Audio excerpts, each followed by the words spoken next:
ஹல்லேலூயா, ஹல்லேலூயா, ஹல்லேலூயா. மீண்டுமாய் வந்திருக்க உங்கள் அனைவருக்கும் இயேசுவின் நாமத்தினாலே வாழ்த்துதலையும் தேவனாதி தேவனுடைய ஆசீர்வாதம் உங்களுக்கு நிறைவாக இருக்கும்படியாய் வாழ்த்துகிறேன். கர்த்தர் உங்களை ஆசீர்வதிப்பாராக. இந்த நாளிலும் உங்களோடு நான் பேசும்படி தெரிந்து கொண்ட கர்த்தருடைய வார்த்தை மத்தேயு எழுதின சுவிசேஷம் 7ஆம் அதிகாரம் 13ஆம் வசனம் 14ஆம் வசனம்.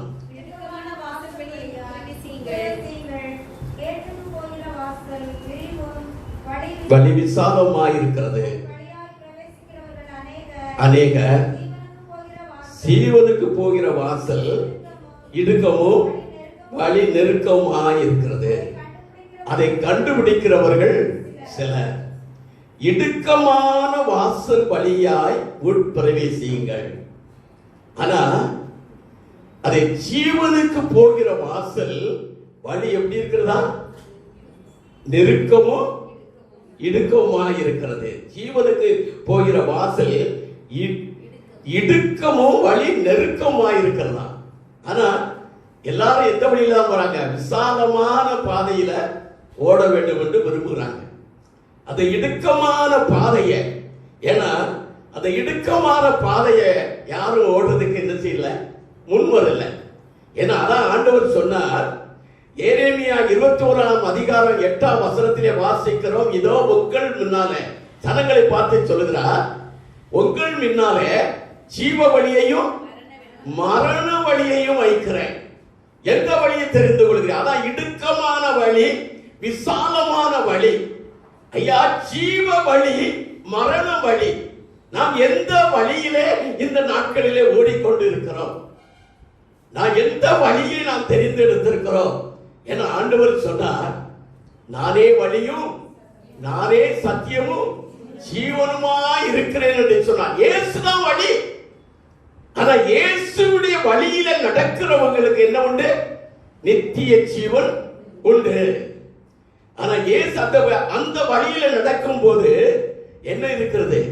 கொஞ்சம் நெருக்கம் இருக்கிறது, கொஞ்சம் நெருக்கம் இருக்கிறது. ஏன்னா அந்த வழியில போகும்போது ஆசீர்வாதம் நிறைய உண்டு, மேன்மை நிறைய உண்டு, ஆனா நெருக்கம் உண்டு. நெருக்கப்படுகிற போதுதான் நாம் என்ன செய்ய முடியும்? ஆசீர்வதிக்கப்பட முடியும். ஏன்னா சும்மா ஒரு இரும்பு துண்டு மாதிரி தான் இருக்கு தங்கம்.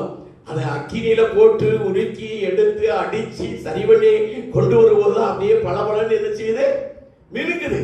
அதே போல நம்முடைய வாழ்க்கையிலும் கூட ஆண்டவரை நாம் பின்பற்றி செல்லும் போது பல நெருக்கங்கள் இருக்கலாம், பல போராட்டங்கள் இருக்கலாம்.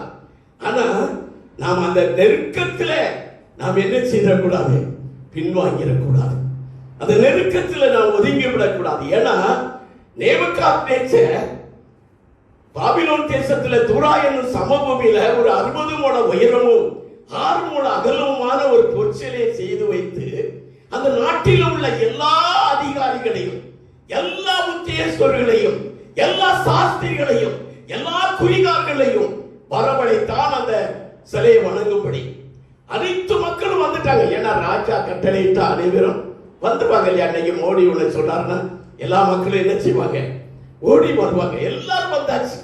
அப்பொழுது அங்க ஒரு சொல்லப்படுகிறது, இப்பொழுதும் நாகசுரம், கிண்ணறம், வீணை, சூரமண்டலம், தம்பூரு ஆகிய கீத வாக்கியங்கள் கேட்கப்படும் போது எல்லாரும் தாழ விழுந்து பணிந்து கொண்டா நலமாயிருக்கும். இல்லைன்னா என்ன செய்வீங்க? அந்நேரத்தில் எரிகிற அக்கினி சூளையிலே போடப்படுவீர்கள் என்று சொன்னார். ஆனா எல்லாரும் வணங்கியாச்சு, எல்லாரும் வணங்கியாச்சு, யாரும் நிக்கல. அத்தனை லட்சக்கணக்கான மக்கள், கோடிக்கணக்கான மக்கள் வந்திருக்கிறான். அத்தனை பேரும் என்ன செய்தாங்க? குப்புற விழுந்து கிடக்கிறாங்க. ஆனா அதுல வாசிக்கிறோம், தானியேலின் புத்தகம் 3ஆம் அதிகாரம் 12ஆம் வசனத்துல, பாபிலோன் மாகாணத்தில் காரியங்களை விசாரிக்கும்படி நீர் ஏற்படுத்தின சாத்ராக், மேஷாக், ஆபேத்நேகோ என்னும் புத்திரரான மனுஷர் இருக்கிறார்களே,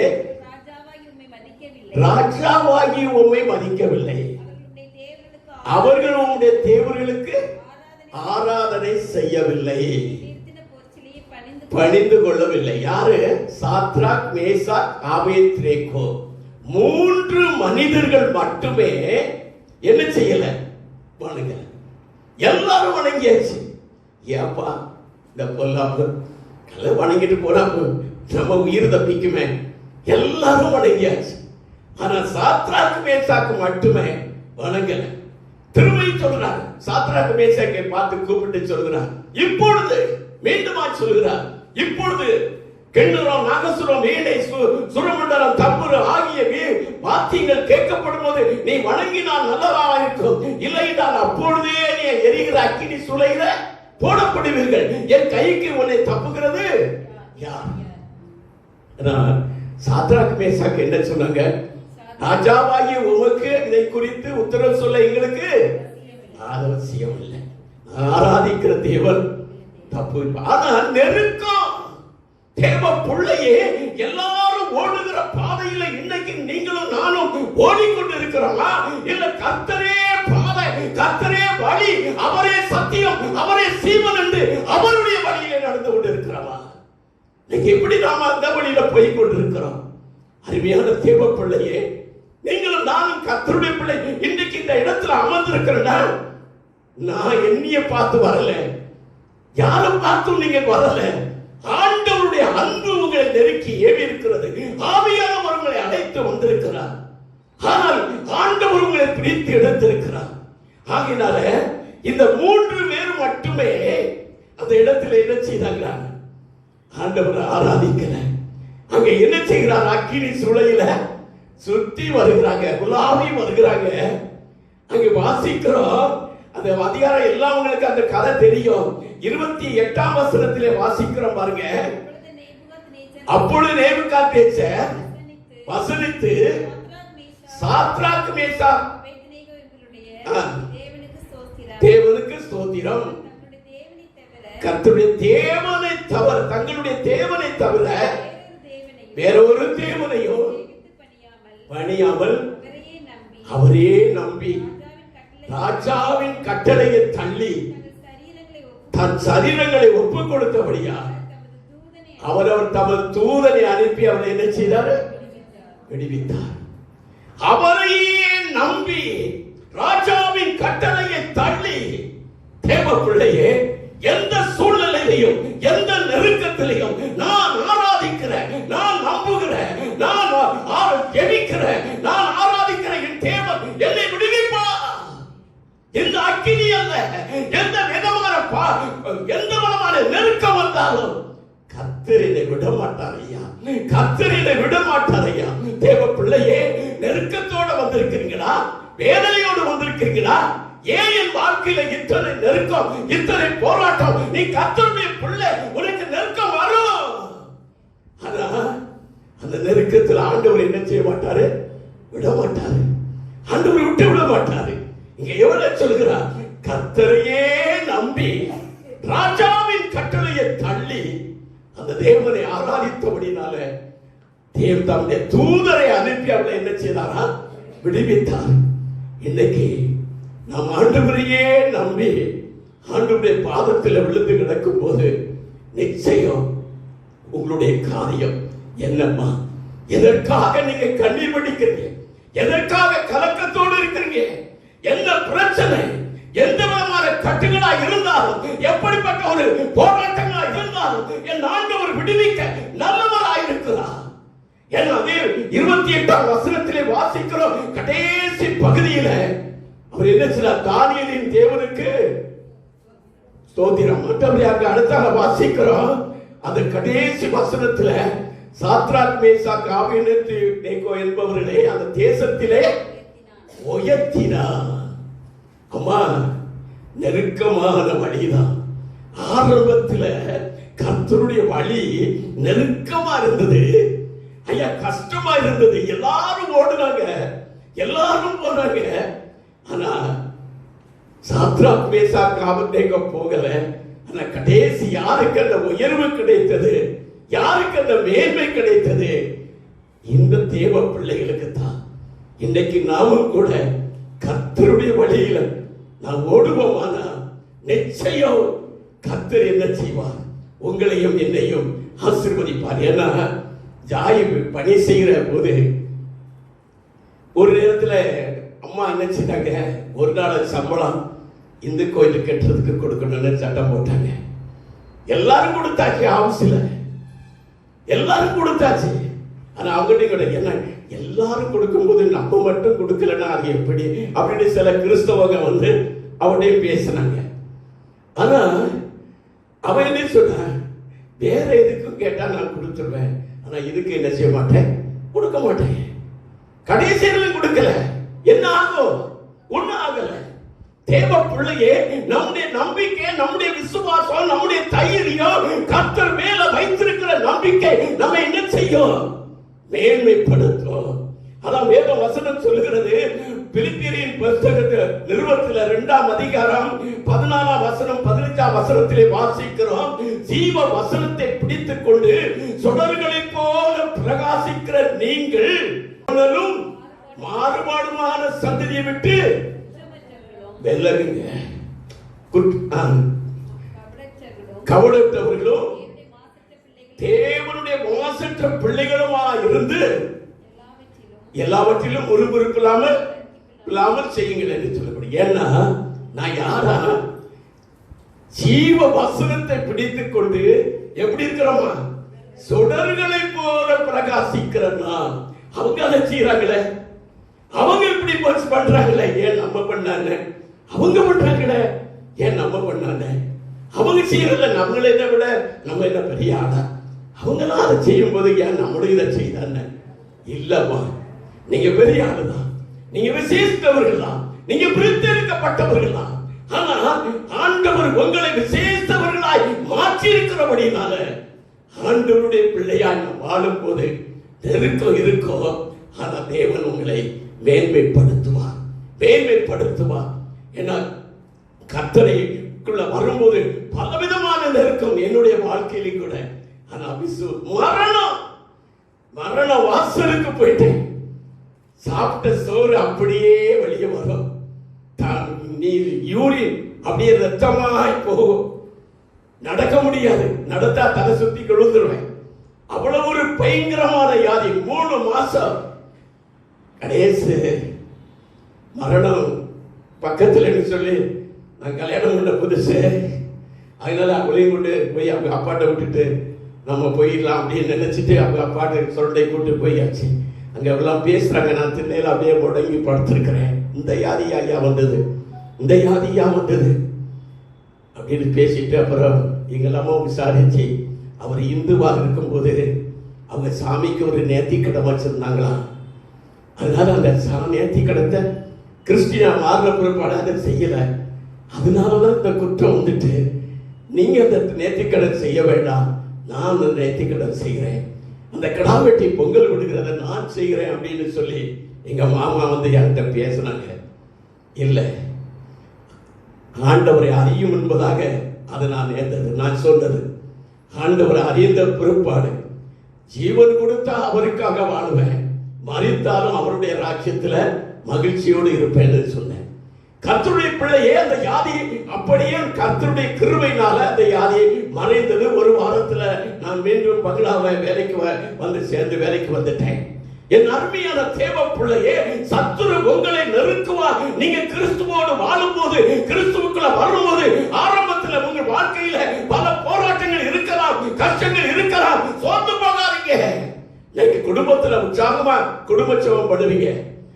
குடும்பச்சவம் பாட்டு படிச்சு குடும்பச்சவம் பண்றீங்களோ பாப்போம்னு சொல்லி பிசாசு என்ன செய்வான், உங்க 2 பேருக்குள்ள ஒரு சின்ன கீரல், ஒரு சின்ன மனசு வேதனையை போடுவான்.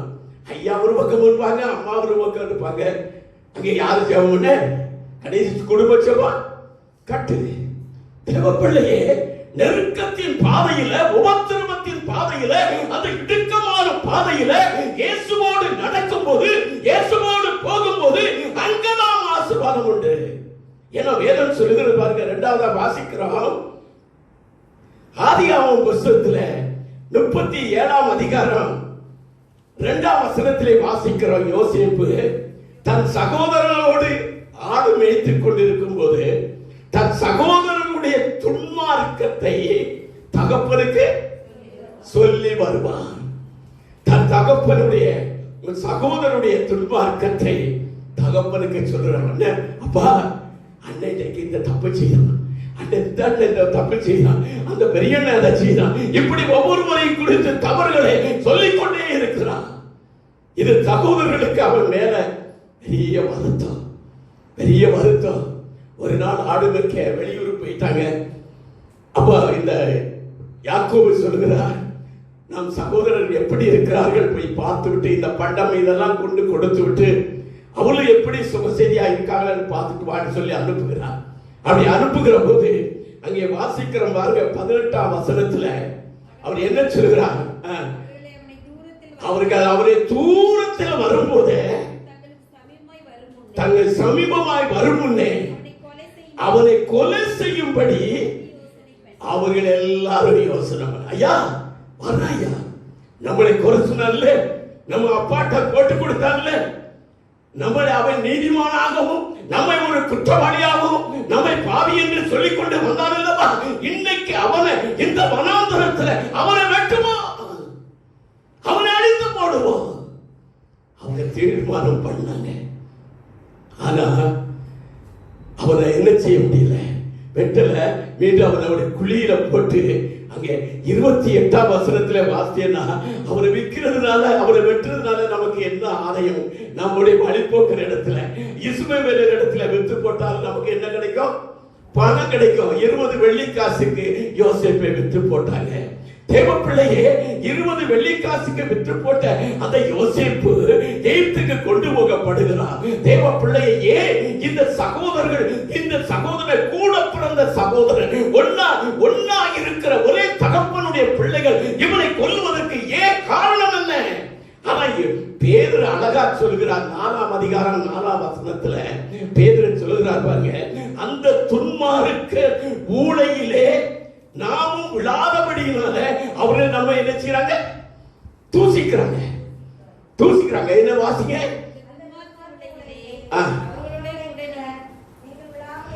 அந்த துன்மார்களுடைய ஊழையில் அவளோடு கூட நாமும் விழாதபடினால அவள் ஆச்சரியப்பட்டு நம்ம என்ன செய்யறாங்க? தூசிக்கிறாங்க.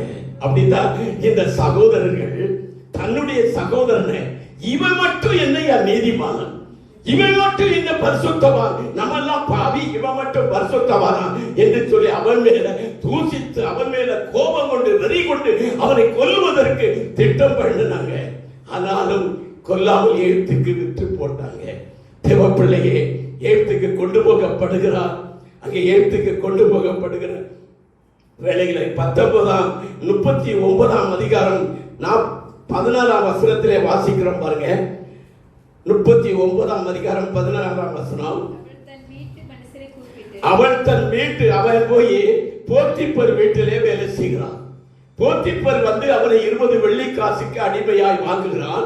அந்த வீட்டிலே வேலை செய்கிற போது அங்கே அவனுடைய சத்துரு அந்த நிம்மதியா வேலை செய்ய விடாதபடி அங்கே என்ன செய்கிறார்? போத்திப்பருடைய மனைவி அவனுக்கு அவதூறு வார்த்தைகளை சொல்லி அவன் என்ன செய்கிறார்?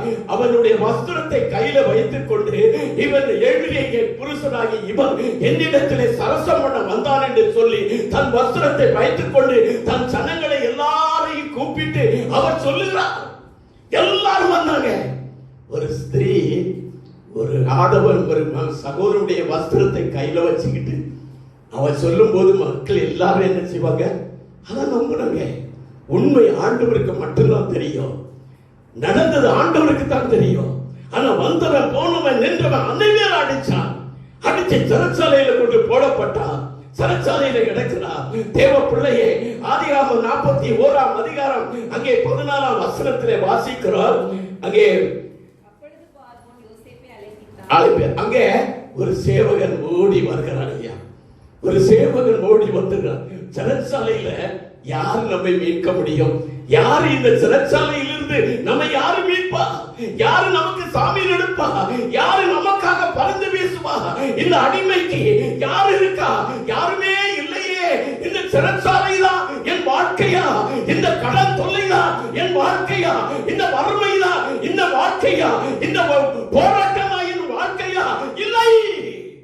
ஒரு மனுஷன், ஒரு ஊழியக்காரன் அந்த சிறைச்சாலையை பார்த்து ஓடி வருகிறான்.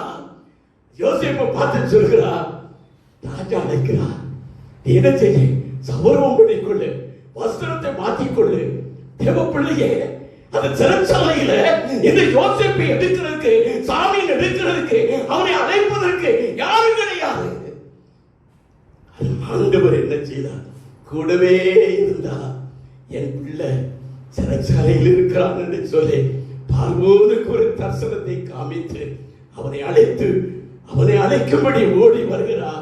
அவனை ஓடி வந்து பார்வோனுக்கு முன்பதாக நிற்கும் போது அந்த தேசத்தை ஆளுவதற்கு அவன் நாட்டிலே ஒரு பிரதமரை போல ஒரு மேலான பதவியை கொடுத்து, அங்கே வாசிக்கிறோம் பாருங்க, 41ஆம் அதிகாரம் 44ஆம் வசனம் சொல்லுகிறது, உன்னுடைய உத்தரவு அன்றி ஒருவரும் தன் காலையாவது கையையாவது அசைக்க கூடாது.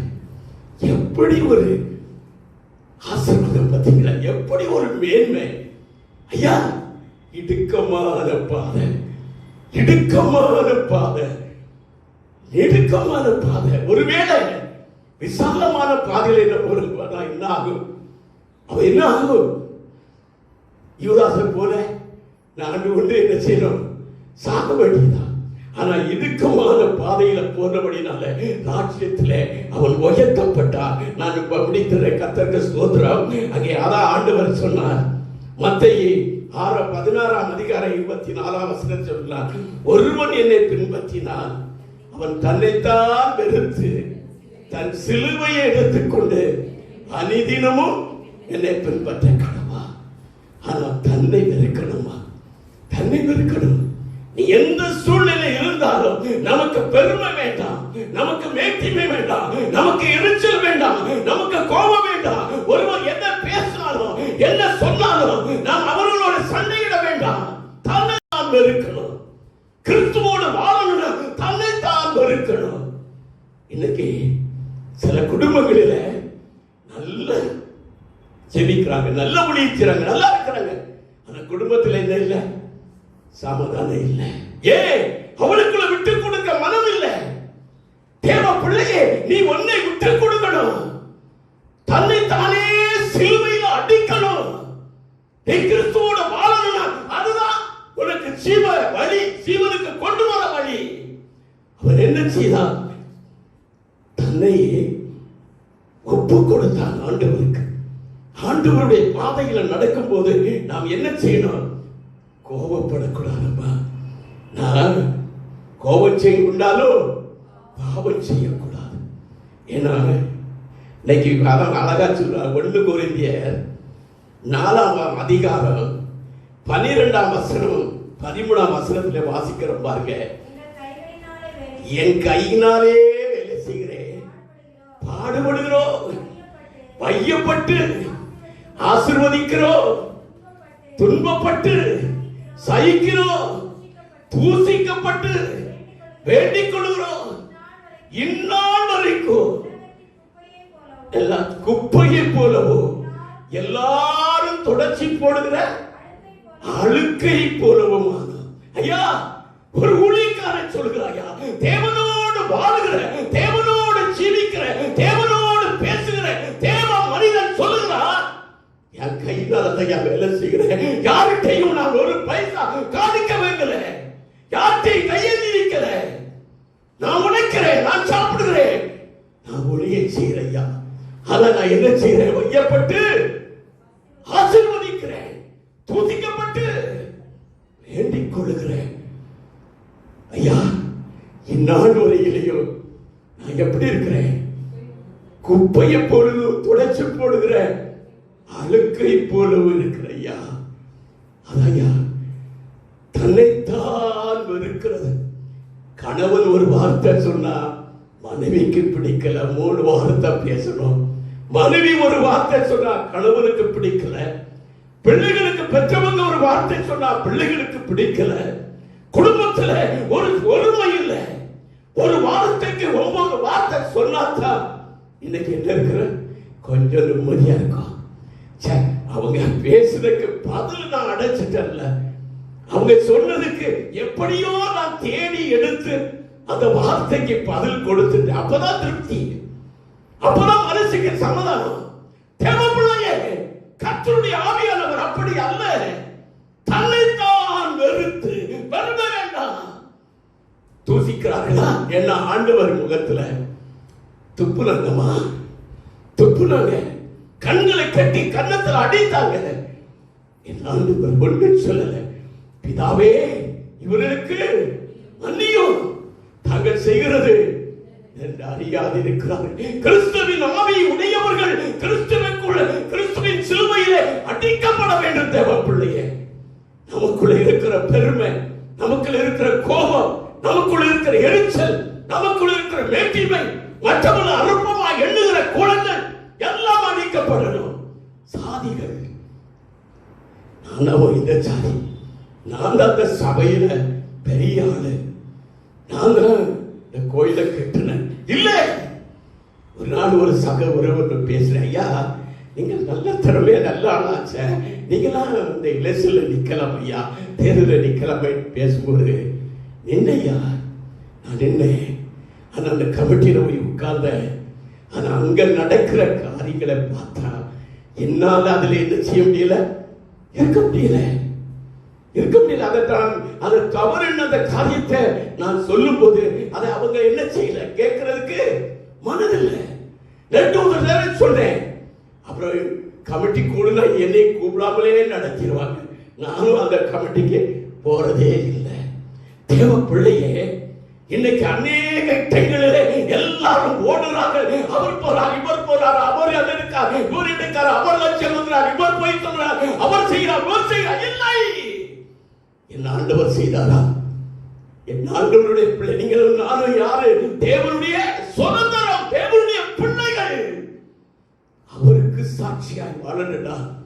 ஜீவ வசனத்தை பிடித்து சுடர்களை போல பிரகாசிக்கிற நீங்கள் கோணலும் மாறுபாடுமான சந்ததியை விட்டு விலகுங்கள். கர்த்தரோடு வாழுங்கள், கர்த்தரோடு பேசுங்கள், கர்த்தரோடு நடக்கிற கர்த்தருடைய ஆசீர்வாதம் உங்க வீட்டுல நிறைவா இருக்கும், ஒன்னும் குறையாது. கர்த்தர் இப்படிப்பட்ட ஆசீர்வாதத்தை நான் ஒவ்வொருவருக்கும் தந்து மேன்மையை கட்டளையிடுவாராக. இடுக்கமான வாசல்ல பிரவேசிங்க. ஆனா கேட்டுக்கு போற வாசல் எப்படி இருக்கும்? வழி விரிவா இருக்கும், விசாலமா இருக்கும். அந்த வழியை இப்ப பேசல. ஆனா அந்த வழிகள் போக வேண்டாம். அதான் போகிறது. எல்லாரும் பார்க்கிறவன் எத்தனை பேர் எப்படி எப்படி வழியில ஓடிக்கொண்டிருக்கிறாங்க. இன்னைக்கு நீங்க ஒரு இடத்துல பேசினா என்ன பேசுறீங்கன்னு மக்கள் கவனிப்பாங்க.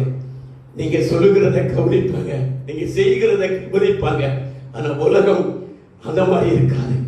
ஆனா நாம் கர்த்தருடைய பிள்ளைகள், கர்த்தருக்கு சாட்சியாக.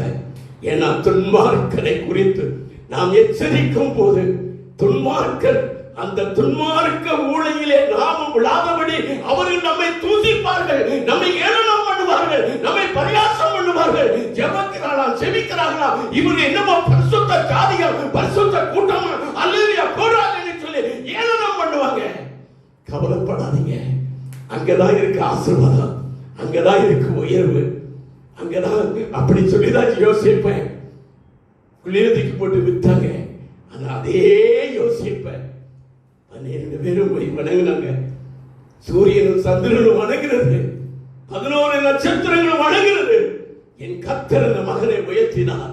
தேவப்பிள்ளையே, இன்னைக்கு உன்னுடைய வாழ்க்கை நெருக்கமா இருக்கிறதா, போராட்டமா இருக்கிறதா, வறுமையில் இருக்கிறதா, கடனோடு வாடுகிறாயா, வியாதியோடு வாழுகிறாயா? எனக்கு யார் இருக்கா? எனக்கு உதவி செய்ய யார் இருக்கா? நான் யாரிடத்திலே சொல்லுவேன்? எங்கே போவேன்? புலம்பிக் கொண்டு இருக்கிறாயா? உன்னை காக்கிறவர், உன்னை காக்கிறவர் உறங்குவதும் இல்லை, தூங்குவதும் இல்லை. உனக்காக பரிந்து பேசுகிற தேவன் 24 மணி நேரமும் உன் அருகிலே அமர்ந்திருக்கிறார். உலகத்தின் முடிவு பரியந்தம் சகல நாட்களிலும் நான் உன்னோடு கூட இருக்கிறேன். உலகத்தில் எல்லாரும் வரலாம், போகலாம், கடந்து போகலாம், அன்பு பார்க்கலாம், பிரியமாய் பேசலாம், ஆனால் கடந்து போகலாம். கர்த்தர் ஒருவரே கடைசி வரையிலையும் கூட இருந்து வழிநடத்துகிறவர். அப்படிப்பட்ட மேலான கிருபைகளை நாம் ஒவ்வொருவருக்கும் தந்து அந்த ஜீவ வழி, அந்த ஜீவனுக்குள் பிரவேசிக்க தேவன் நம்மை வழி நடத்துவாராக. கர்த்தருடைய நாமம் மகிமைப்படுவதாக. ஜெபிப்போம். தகப்பனே, இந்த நாளிலும் கொடுத்த நல்ல வார்த்தைக்காக உம்மை துதிக்கிறோம். ஆண்டவரே, ஒரு நாள் உலகம் ஓடுகிறபடி குட்டித்து வெறித்து ஆண்டவரே போதை வெறியில தெருக்களில் விழுந்து கிடந்து மக்களோட மக்களா கூட்டத்தோட கூட்டமாக ஓடிக்கொண்டிருந்த அந்த காலங்கள் உண்டப்பா. பிரித்து எடுத்தீரே ஆண்டவரே. இந்த நாட்களிலே நீர் எங்களை அபிஷேகித்தீரே, எங்களை ஆசீர்வதித்தீரே, உமக்கென்று வாழ எங்களை தெரிந்து கொண்டீரே. உமக்கு நன்றி அப்பா, உங்களுக்கு நன்றி அப்பா. இந்த நாட்களே உங்களுடைய பிள்ளைகள் ஆண்டவரே இந்த இரவின் வேளையிலையும் உம்மை நோக்கி தேடி வந்திருக்கிற உங்களுடைய பிள்ளைகளுடைய வாட்ச விருப்பங்களை அறிந்திருக்கிறேன். ஆவியானவர் தாமே உங்களுடைய பிள்ளைகளுடைய குறைவை நீக்கி நிறைவை கட்டளையிடுவீராக. எந்த வலி வேதனை கஷ்டங்கள் பாடுகள் நெருக்கங்கள் இருக்குமானாலும் இந்த நாளிலே ஆவியானவர் உங்களுடைய பிள்ளைகளை அபிஷேகித்து நீர் விடுவிக்கிறமைக்காய் நன்றி அப்பா, நன்றி அப்பா, நன்றி. ஒவ்வொரு பிள்ளைகளையும் குடும்பமாய் ஆசீர்வதிங்க. அப்படியே தேவைகள் சந்திக்கப்படட்டும், கடந்தொல்லை மாறட்டும், வறுமைகள் மாறட்டும், பிரிந்திருக்கிற குடும்பங்கள் கூடி இணைந்து வாழட்டும். ஆண்டவரே, திருமணமாகி வேலை வாய்ப்பு கிடைத்து பல்வேறு இடங்களில் பிரிந்து வாழ்கிற பிள்ளைகளுக்கும் சமீபத்திலே மாறுதல் வந்து கணவன் மனைவி கூடி வாழ உதவி செய்யுங்க. வேலை இல்லாத பிள்ளைகளுக்கு வேலை வாய்ப்பை கட்டளையிடுங்க. படிக்கிற பிள்ளைகளுக்கு ஞானத்தை கட்டளையிடுங்க. திருமணத்தை காத்திருக்கிற பிள்ளைகளுக்கு நல்ல மணவாளன் மணவாட்டி கிடைக்க உதவி செய்யுங்க. குழந்தைக்காய் காத்திருக்கிற பிள்ளைகளுக்கு கற்ப கனிகளை கட்டளையிடுங்க. ஆண்டவரே, உங்களுடைய பிள்ளைகளுடைய தேவை, வீடு கட்டுகிறவர்கள் ஆண்டவரே அருமையான தேவைகள் எதிர்பார்ப்புகள் எல்லாம் அவர்களுக்கு கிடைக்க உதவி செய்ய இந்த நாளிலே ஆண்டவரே. அவன் தானியேல், சாத்ராக், மேஷாக், ஆபேத்நேகோ என்பவர்கள் ராஜாவின் கட்டளையை தள்ளி தன்னை ஜீவனை வெறுத்து அந்த தேவனையே நம்பியிருந்தபடிதான் தம்முடைய தூதர்களை அனுப்பி அவனை விடுவித்த தேவன் இந்த நாளிலே உம்மை நம்பியிருக்கிற பிள்ளைகளை நீர் விடுவிப்பீராக. எல்லா கட்டுகளும் மறைவதாக. ஆசீர்வதிங்க. தேசத்திலே முதலாம் அதிபதியாய் உயர்த்தப்பட்டது போல இந்த அருமையான சந்ததி, அருமையான பிள்ளைகள் ஆசீர்வதிக்கப்படுவதாக. உம்முடைய நாமமே மகிமைப்படட்டும். தொடர்ந்து காத்துக்கொள்ளுங்க ஆண்டவரே. பல இடங்களில் இருந்து வந்திருக்கிறவளையும் ஆசீர்வதிங்க, சேவை ஆசீர்வதிங்க. தூர தொலையிலிருந்து இந்த மீசை போட வாஞ்சியோடு வருகிற மகனையும் அப்படியே மனைவியையும் பெற்றோர்களையும் ஆசீர்வதிங்க. குடும்ப வாழ்க்கை மகிழ்ச்சியா இருக்க கிருபை தாங்க. குடும்பத்தில் உடைய பிரசனம் இருக்கட்டும். எல்லா பிள்ளைகளுடைய கையின் வருமானத்தை வருத்திக்க பண்ணி குறைவென்றி ஆசீர்வதிக்கப்பட உதவி செய்ய எல்லா துதி கனம் மகிமையும் உமக்கே செலுத்துகிறோம். இயேசுவின் நாமத்தில் வேண்டுகிறோம் பிதாவே.